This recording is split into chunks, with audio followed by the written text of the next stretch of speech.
আমাদের ভিতরে আল্লাহর ভয় নাই। আসলেই কিন্তু আমরা আল্লাহকে ভুলে গেছি। আল্লাহকে আমরা ভয় করতেছি না। কেন আমরা আল্লাহকে ভয় করতেছি না?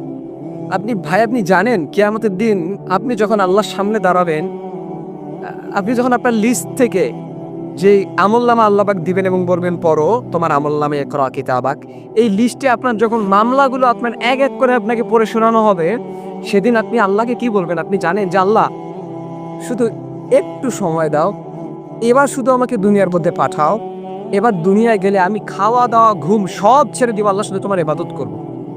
আল্লাহ বলবেন আজকে নো চান্স, কোনো চান্স নাই। আপনি পরীক্ষার হলে ঢুকছেন, 3 ঘন্টা পরীক্ষার সময় শেষ হয়ে গেছে, আপনি পরীক্ষার হল থেকে বের হয়ে আসছেন, আপনাকে কি আবার ঢুকতে দেওয়া হবে? আবার আপনাকে পরীক্ষা দেওয়া হবে? কোনো চান্স নাই, আপনাকে কোনো সুযোগ দিবে না। তো সেদিন আল্লাহ পাক বলবেন তোমার আজকে কোনো সুযোগ নাই। যার যার এই লিস্ট অনুযায়ী, তোমার আমলনামা অনুযায়ী তোমার হিসাব হবে, যা হিসাব হবে এই অনুযায়ী তোমার গন্তব্যস্থল আজকে তোমার নির্ধারণ করা হবে। তো সেদিন আমাদের আল্লাহর ভয় সেদিন ঢুকবে, আজকে ভাই ঢুকবে না। আমরা কি বুঝি না? আমাদের কি আকল নাই? আমরা কি বুঝতে পারি না? আল্লাহ তো আমাদেরকে মেধা দিছে।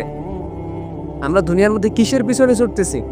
আমাদের করার কথা কি, আমরা করতেছি কি? আল্লাহ পাক রব্বুল আলামিন এত সুন্দর করে আমাদের জন্য একটা শরীয়ত, এত সুন্দর করে একটা বিধিবিধান দিলেন, কোরআনে মাজিদ দিলেন, যেটা অনুযায়ী চললে পরে আমরা মাত্র ক্ষণিকক্ষণের এই 60-70 বছরের জিন্দেগানি পেরিয়ে যখন চলে যাব, সেদিন আমাদের জন্য ভালো একটা দিন, আমাদের জন্য পরকালের মধ্যে জান্নাত অপেক্ষমান, জান্নাত আমাদের জন্য অপেক্ষা করতেছে। কিন্তু আমরা দুনিয়ার পিছনে ছুটতেছি, ভাই দুনিয়া কামাই করতেছি আমরা। এখনই যদি আজরাইল আলাইহিস সালাম এসে আপনার গলায় পাড়া দিয়ে যদি আপনার জান নিয়ে যায়, যদি আপনার প্রাণটা নিয়ে যায়, কি করবেন? দুনিয়া এত টাকা পয়সা ধন দৌলত কিছুই তো নিয়ে যেতে পারলেন। একটা উদাহরণ দেই, সেটা হচ্ছে ইন্ডিয়ান টাকা, সেটা যদি আপনি বাংলাদেশে নিয়ে আসেন সেটা কিন্তু চলবে না।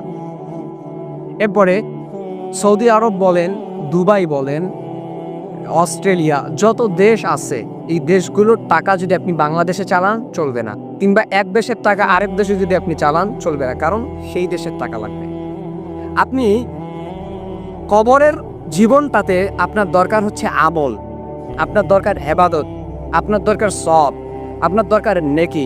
কিন্তু আপনি যদি কবরের জীবনটাতে টাকা নিয়ে যাইতে চান, সেখানে কিন্তু এখানকার পারিশ্রমিকে এখানকার ফলটা কিন্তু কাজে আসবে না, সেখানকার ফল আপনাকে কামাই করে নিয়ে যেতে হবে।